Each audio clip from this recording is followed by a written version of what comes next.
We're going to reconvene to open session. The board took preliminary action on a settlement. Item 11A, board member reports and future agenda items. Trustee Rohnert.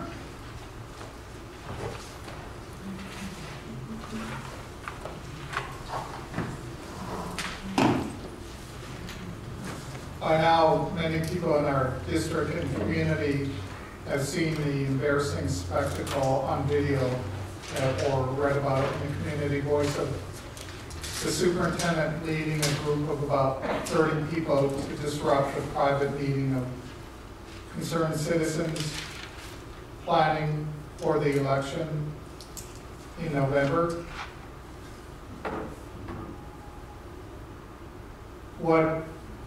I was just astounded.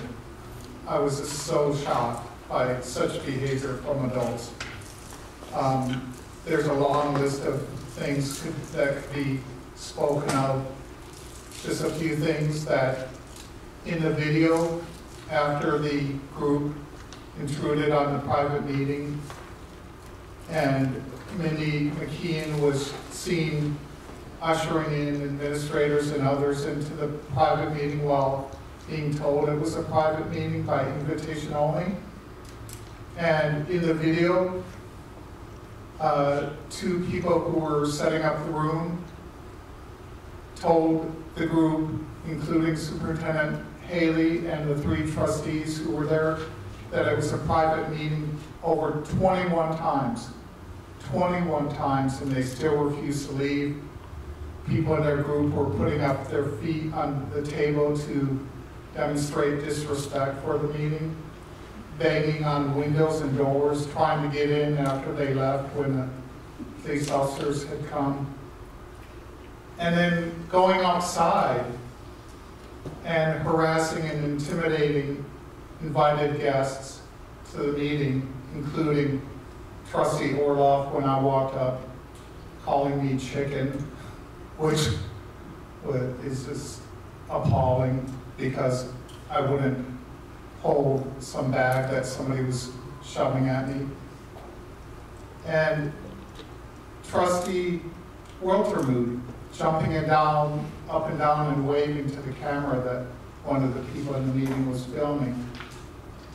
And just harassing people coming up. This is not something that adults should be engaged in, and like Amy Miller said, then leaving the building and in the parking lot or somewhere cheering and clapping as if they just won some sort of victory. I don't know what sort of victory they thought they had won, disrupting a private meeting.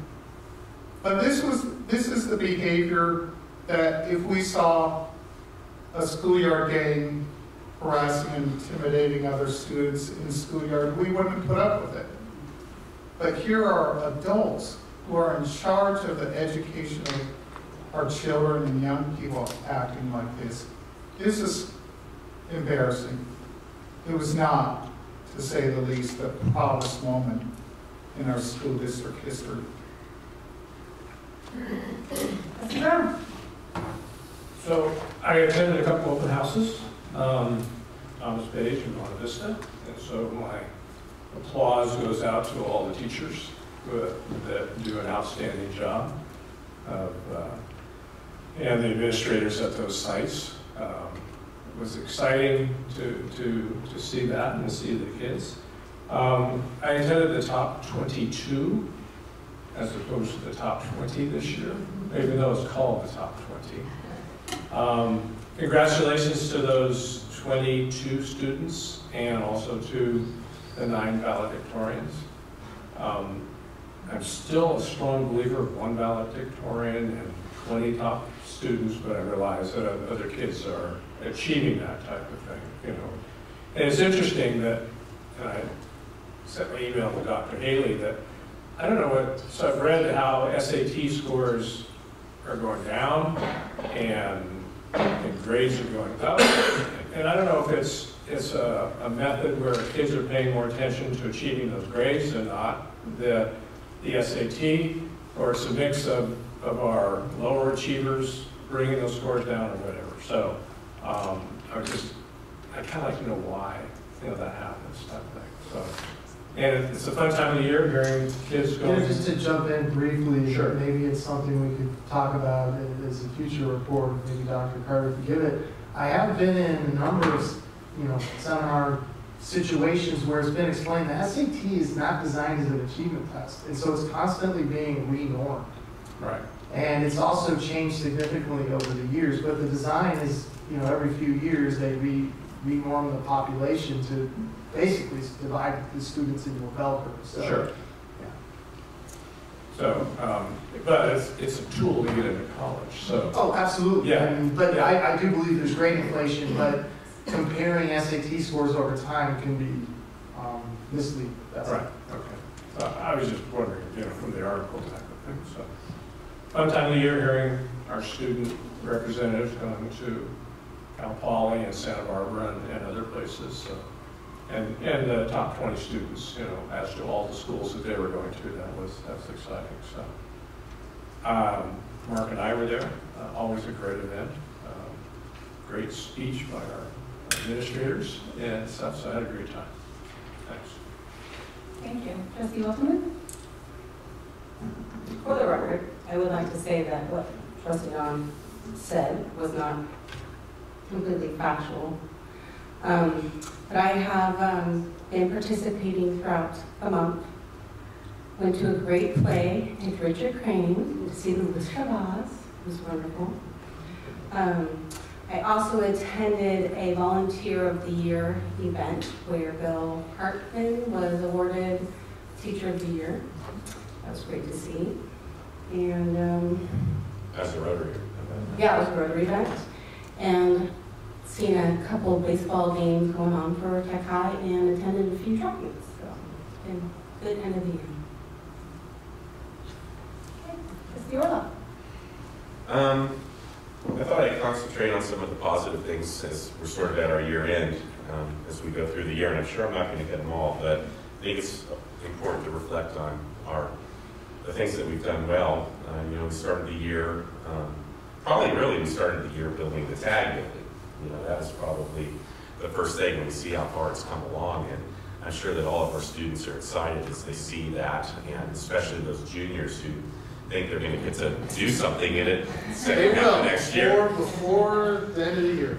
And then we opened Richard Crane, which was a monumental task, and we had the Crane family there to be recognized, and I thought that was great. We've, as I think has been alluded to, we have really a top AP program in this district. We've seen our scores increase, and we've seen participation increase. And that relates to college credit, and I think that's very, very important with students going into some great colleges. I mean, I know Calvin, along with my son Thursday, have AP stats, so it's a busy time for these kids, and all power to them. We also know that our schools are highly rated, and we heard about Tech High being rated in the top percentages in the nation, which is incredible. We've seen our graduation rates increase in this district. We've seen great band programs at Weill Hall. I think the band and the choir finished first last weekend, correct? Forgot that, yeah. I think I heard at the top 22 that Rancho has the highest cumulative GPA for this class ever. I think that's a testament to everything that we're learning there. And Samantha was not top 22, and the school she got into was incredible. Yeah. Incredible, and in fact, I don't know that I heard anybody that night say they were going to Cal Poly. I didn't hear Cal Poly once. I was disappointed having an alumni, his son, there. So, claps to her. The major, is tougher. I mean, her major's not engineering, so. It's a tough school. I mean, my son applied and didn't get in. He goes to a smaller school, but he got into electrical engineering at the University of Nevada. I think that stands high for him, and he had great SATs, and sometimes just the school you go to. you know. We had great negotiations this year with the tribe over the $1.2 million. We've had successful negotiations, as you've heard tonight, with SSU. I think that that's going to, the cooperation and that we had with them in regard to the issues they have and the issues that we have, I think we're able to both satisfy both of our populations, and we're both going to win for it. We both belong in this community, and we both work together, and I think it shows the public that we do work together. We've planned and we're moving forward beginning either this summer or fall, depending on the location, with new construction at University Elementary, Evergreen, John Reed, and Tech High.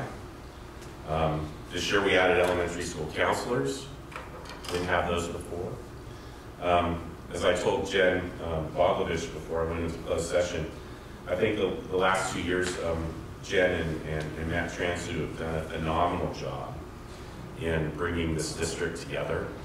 And I'm hopeful that the new leadership will mirror what they have done. I think they've done a great job. And I'm proud of, you know, what we've been able to do in this district. I think we have great employees. As we've seen, we have great teachers. They're doing great things with our students, which is really primarily why we're all here. So, thanks. Thank you. I want to say I too went to a bunch of open houses, and I have to say the effort that the teachers put in to showcase the students and their work and what they worked on all year. It's fun for me to go and hear kids drag their parents around and say, well, look at what this is and look at what that is. And so they're excited about learning, and they're excited to show things to their parents. And I know the effort that the teachers and the administrators put in to make that happen, and we're appreciative of that. I also want to say another congratulations to, they're not here anymore, but all the retirees. Kelly's family and Denise Ibarra, I have personal connections with. Kelly had to navigate me through my first month of being a kindergarten parent, which was a mess for both of us. Not Kelly, me and my kindergarten. But it takes somebody special to be able to reassure the kids and reassure the parents, and they're both phenomenal. And so congratulations to all the retirees. And then just to piggyback on a little bit on what Mark said, one of the things I did this last month is we had a bunch of facility committee meetings, and to see where the school district's going construction-wise and the way we're going to transform some of the campuses that we have. It's really exciting to see what's going to come down the pipeline. So, busy time of year. Soak it all in. Item B, superintendent's report. It is a busy time of year. A lot of school events are going on. We try to get to as many as we can. For me, this is always a special time of year. I've been involved in public education virtually my entire life. Remind people I went back and taught at the high school I graduated from. I love high school. I love the graduation ceremony.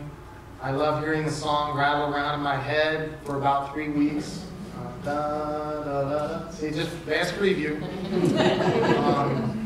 It really is our opportunity to honor and recognize these students and our responsibility for these students, that when we hand them that diploma, that they really are college and career ready, that they really are ready for the next step.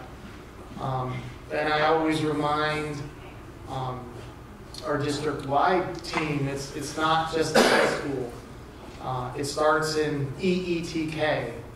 It's that first grade teacher that taught the kid to read. It's that middle school teacher who showed the kid they really can do math.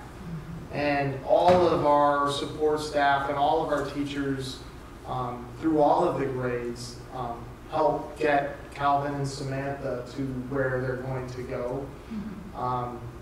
I'd love to work with Dr. Carter and Ms. Mooney and bring as many of our other teachers from around the district who want to come to graduation again to come, because I think it's important for them to be there and see that wonderful evening. And I'm really, truly looking forward to it. We are going to have a busy, busy summer. We have a lot of projects going on this summer, and we have a lot of things to do. I know our Executive Director of Facilities, Operations, and Maintenance Josh Savage will be leading the way. Sometimes we think we've given him more than he can accomplish, but he always gets it done. And I have no doubt that he'll get everything done this summer that we need to get done, including the transition to John Reed Elementary and beginning of the project at Cotati Rohnert to house Technology High School. And going to see some transformation on that campus and transformation on the fields and landscaping around this campus and the facilities that they'll share. And so that's, it's going to be very exciting. Question? No, I just news break. Tech High one in the bottom. All right. Did you just start with you already heard that? News break. We are going to be holding a meeting for parents and students at Technology High School, I believe on May 17th. Thursday, which is very close. We'll be in the middle school, the Technology Middle School gym, and hopefully we'll get good attendance and share the thinking and ideas that we have. Our architects will be there and share some visual information, and I know they have some materials to present. And then hopefully if it's light enough, maybe we'll be able to walk over and show the new campus, and people can see it up close. And then on May 23rd, we will be having a town hall. Anyone can submit a question at superintendent@crpusd.org, or we will take written questions that night, and certainly they can be anonymous, name not be provided. We will have some topics that will cover what's going on with our facilities, what's going on with some of our communication tools, what's going on with school safety, but really a broad overview of different things in the district. We'll give each principal an opportunity to speak and address the community, and then address the questions that we got. So we're looking forward to that, and it is something in keeping with our local control accountability plan, which always makes us happy and parent involved. So looking forward to all of the end of year events that we have coming. I have a question about the town hall. Every town hall I've ever seen, there's dialogue between the audience and the presenters.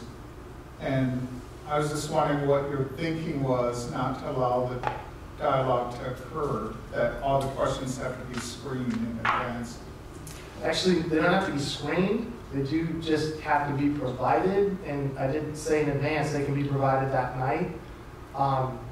Generally, what I have found as a participant in various types of community meetings and town hall meetings, they can often be hijacked by people. It's not somebody's private meeting. Somebody can, certainly ask for that. They can make an appointment, and we would be happy to do that. But I've seen it get a situation where 10 or 15 minutes of back and forth with one person, and that's really not relevant to everybody else. I have gone to a number of town hall meetings held by the city of Rohnert Park, and I like the structure that they use, and so it'll mirror that more. We will answer any questions that can be answered, but it's not a debate. It's not a time where we're going to spend a lot of back and forth. Correct. There's plenty of opportunities to do that in other ways. Yeah. The other question I had, since you mentioned the word hijack, is why didn't you call the organizers of the April 25th meeting and ask if it was private and public before you wasted so much staff time? I'm not even sure I understand the question. Why didn't you call, before you organized this group of about 30 staff and others, including 3 trustees, why didn't you just make a simple phone call and ask the organizers of the event if it was private or open to the public? Then you wouldn't have wasted so much of the staff time. I don't, first of all, this isn't on the agenda. And it doesn't relate And to your I'm report. happy to speak with you with the conclusion of the meeting and give you my point of view. I would concur with Trustee Wilson. I think some of the things that you said. First of all, you're interrupting. So what I will say, I'm sorry, did you hear me? I said it's disappointing you can't answer a simple question. You didn't let me finish the sentence. At the discretion of the board president, I'd be happy to answer one question, and I'm happy to sit here for hours and discuss it with you, but it's not on the agenda. So after the meeting's concluded, I'd be happy to sit in the chair and talk it through with you. Actually, a phone call was made by Sergeant Troy Moore to the person that he spoke with, that he understood to be the organizer of the meeting, Larry Holguin. So that is what happened. And he informed him that he had discussed the meeting and the questions with the school district, that he had talked about the school district attending, and he wanted to make sure that Mr. Holguin knew that. So he didn't know that in advance. That is the only question I will answer because it is not on the agenda. But as I said, for the record, I'm happy to sit after the meeting with you and answer any question you have about it and give you my perspective. All right, this meeting is adjourned.